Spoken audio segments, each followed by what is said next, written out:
Fitbit had something to prove when it launched its first true smartwatch last year, so it's no surprise the Ionic is stuffed full of features. It not only tracks a comprehensive range of fitness metrics and provides on-screen workout tutorials, but also stores your music, streams to Bluetooth headphones, runs third-party apps, and makes contactless payments. It even has a blood oxygen sensor that's currently turned off and useless. It's also not a surprise then that the Ionic wasn't cheap. While $300 isn't much compared to the Apple Watch and Samsung's Gear Sport, it might put off people who are fitness novices looking for a simpler device. The Ionic also didn't look like a regular watch thanks to its hexagonal design that screams Fitbit. The company addresses all that with its second smartwatch, the Versa.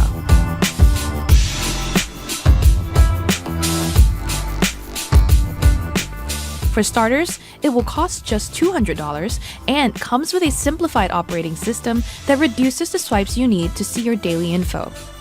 Most importantly, the Versa is the most attractive Fitbit yet. Yeah, it looks a lot like a slightly wider Apple Watch, square face and all, but compared to the awkwardly geometric Fitbits of the past, the Versa has a design that blends in nicely. People have gotten used to the way an Apple Watch looks, so the Versa's resemblance to that is an asset. If you get the rose gold case and the right accessories, you may even find the Fitbit prettier than the Apple Watch. Aesthetics aside, much of the hardware here is similar to the Ionic. The Versa's 1:1 screen aspect ratio is slightly wider than the Ionic's, but both displays are just as crisp and bright. The images in the background of the Coach app still look vibrant and clear on the Versa. With the new display dimensions, apps that worked on the Ionic will need to be tweaked to fit on the Versa. Meanwhile, the Versa has the same heart rate sensor and water resistance rating as the Ionic, making it a great device for tracking your swims.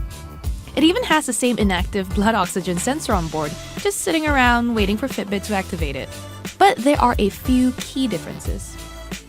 The Versa doesn't have GPS built in. You have to use your phone's GPS if you want to track your running route.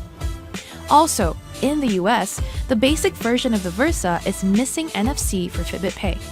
You'll have to shell out an extra $30 for the special edition to get that function.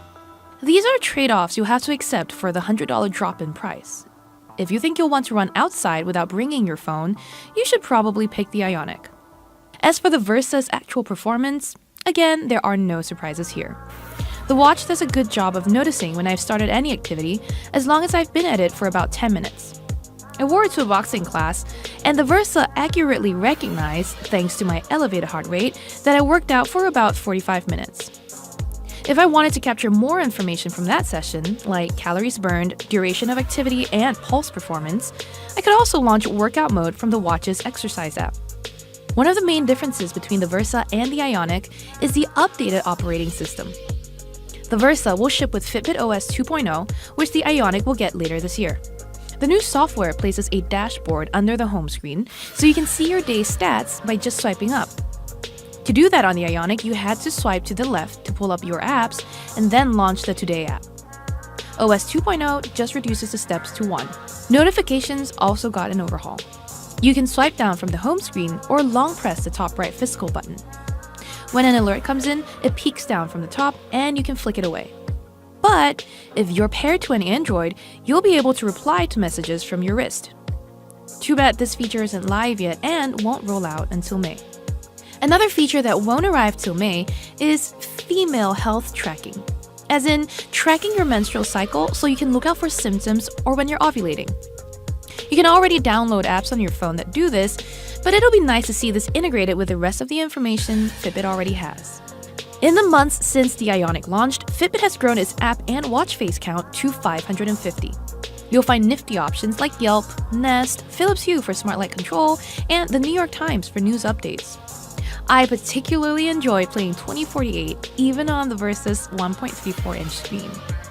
I can't tell yet if it lives up to Fitbit's battery life claim of 4+ days, but so far I've used the watch for at least 2 workouts, and with an average stream of notifications and a few rounds of 2048, it's only gone down to 60%. That means it'll potentially last up to 5 days.